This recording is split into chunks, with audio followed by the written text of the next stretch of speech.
Your Grace, I feel I've been remiss in my duties.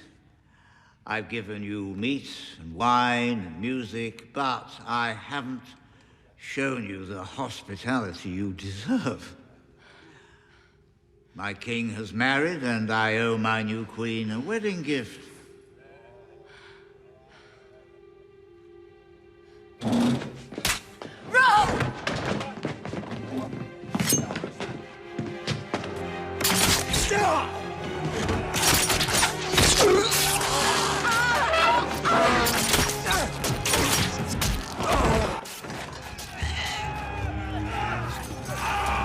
This was an event that was not only from the books, but it was one of the primary reasons that we wanted to make this show. We thought that this was getting to the Red Wedding for us was such a major milestone and such a source of trepidation, because I remember how it made me feel to read this thing. To have this thing happen in a book I was reading and not be able to believe what I was reading.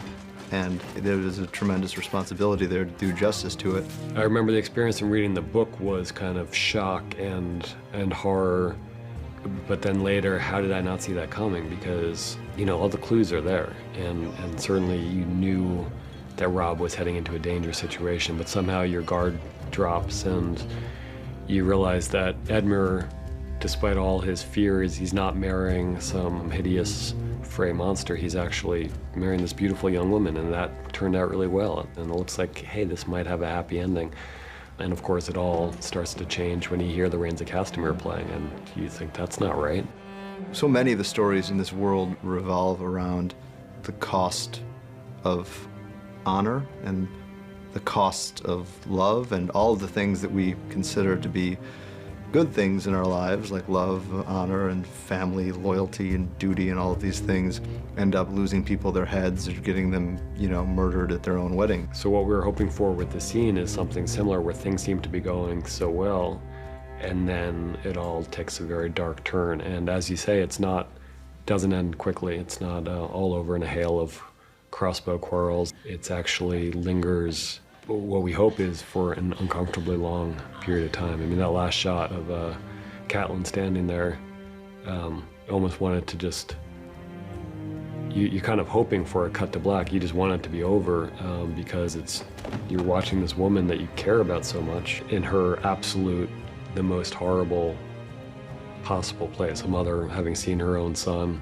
killed before her eyes, and having really nothing left to live for at that moment. You know, believing all her other sons are dead, and presumably her daughters are dead, or at least in the grips of the Lannisters, and it's just all, her husband has preceded her long before, and it's all over for her.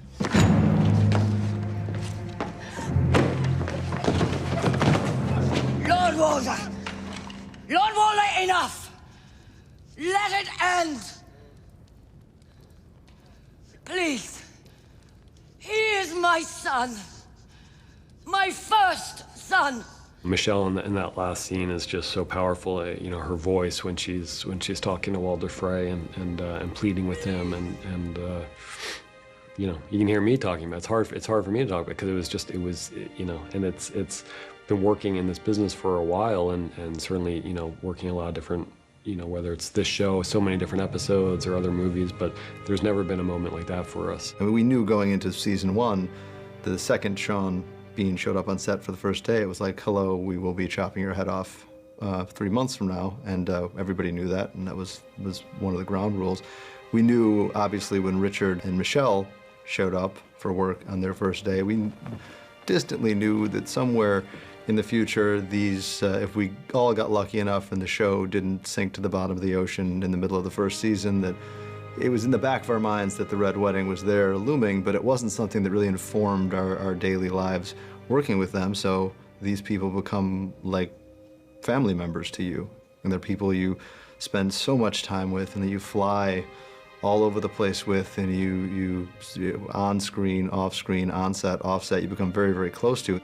Richard Madden was so good at portraying Rob that we just kept writing more for him. So, you know, Rob is not a POV character in the book, so even though he's a very important character, he doesn't have a huge amount of page time. And we wanted, after we saw what he did in season 1, we wanted him to have a great deal of screen time. So we kept writing more scenes for him, and several scenes that either aren't in the book or are kind of mentioned in the book, but you don't actually witness them. We wanted to be there for it. And so Richard became an incredibly important part of the show. Michelle has always been an incredibly important part of the show, and the two of them are such commanding figures. You know, they're so powerful in their presence, and they're so fun to write for, and you know, they're really kind of the nobility of the show. I mean, the Stark family has always been the emotional core, and they're getting picked off one by one, you know, or in this case, 2 by 2.